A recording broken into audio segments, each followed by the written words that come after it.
before you have to get another third-class medical privileges. If you're above that, it's 24.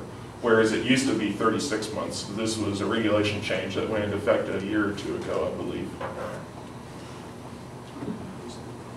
And then this is an interesting one right here. I like to choose this one because even though we're flying gliders and we don't have a medical certificate, there's still a regulation that prevents us from flying if we have medical deficiency. So you can see the first part, required by, if you have operations that require medical, then anything that would lead you failing medical, you can't fly. If you don't have medical, if you know or suspect having a condition that's hazardous to operation, then technically you can't fly either. So that applies to us glider pilots.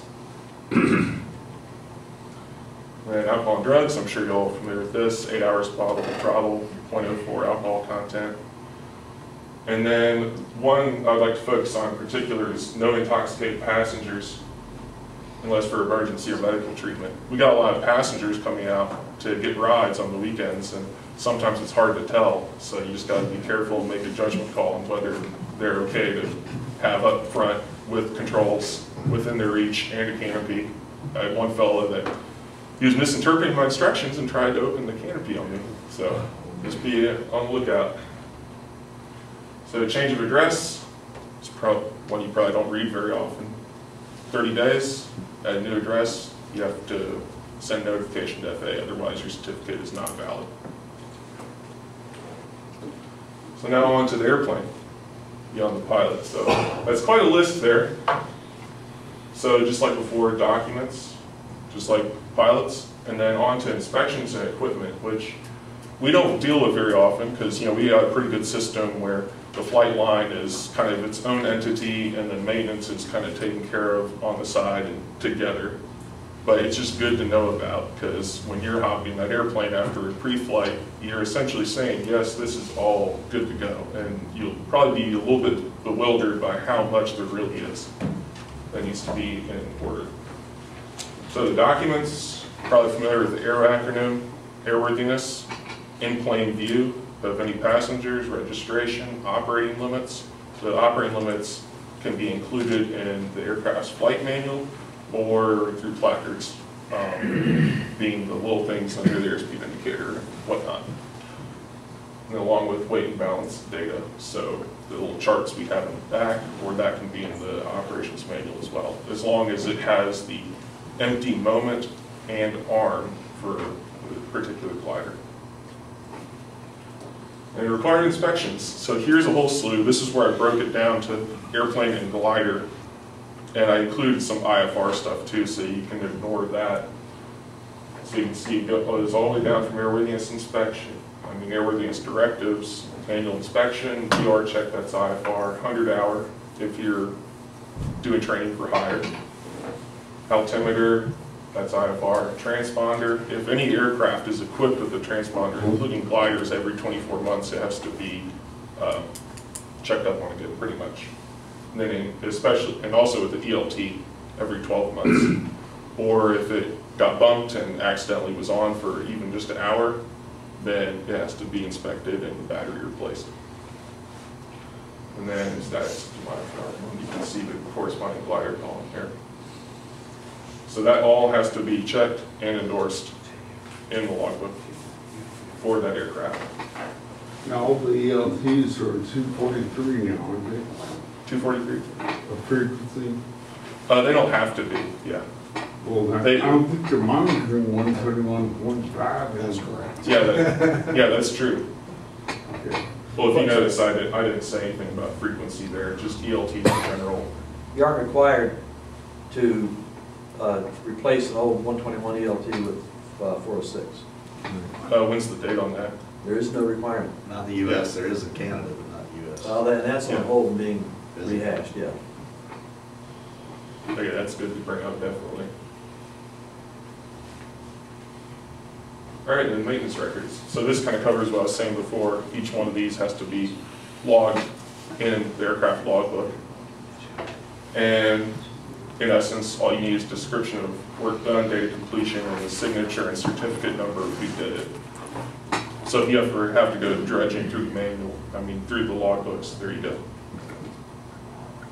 And then the records, keeping status on service time, airworthiness directives, including their numbers and everything, and inspection status of parts, or any note on major alterations.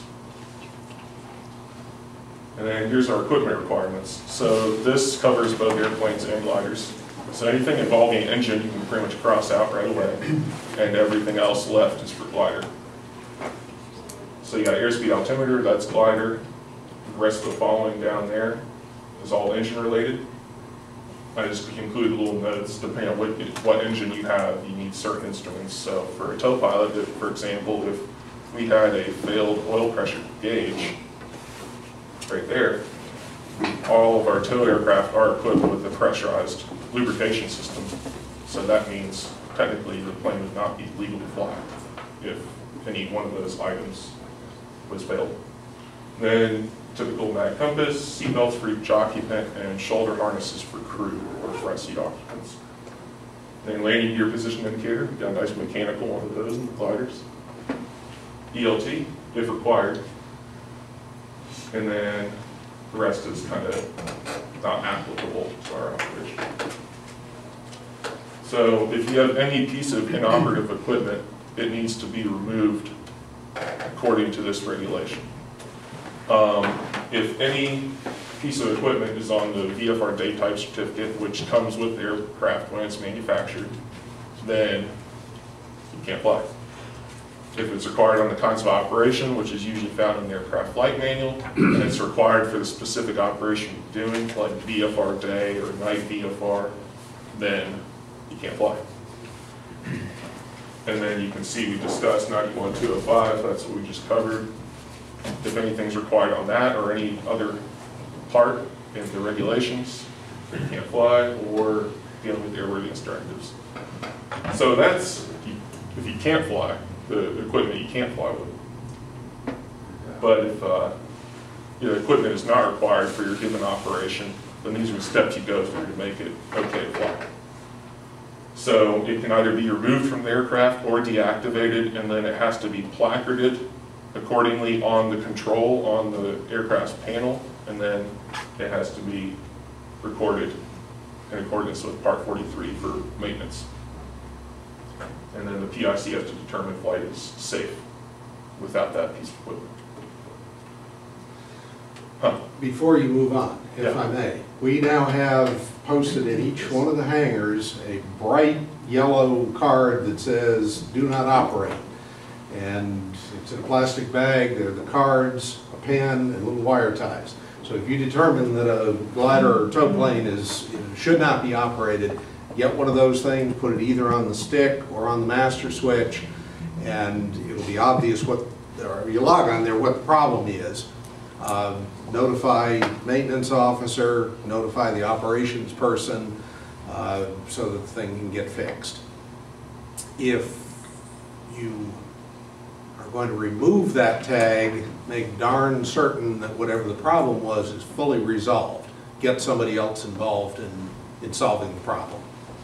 Also, we have, which will be going into each one of our aircraft, an operator maintenance log.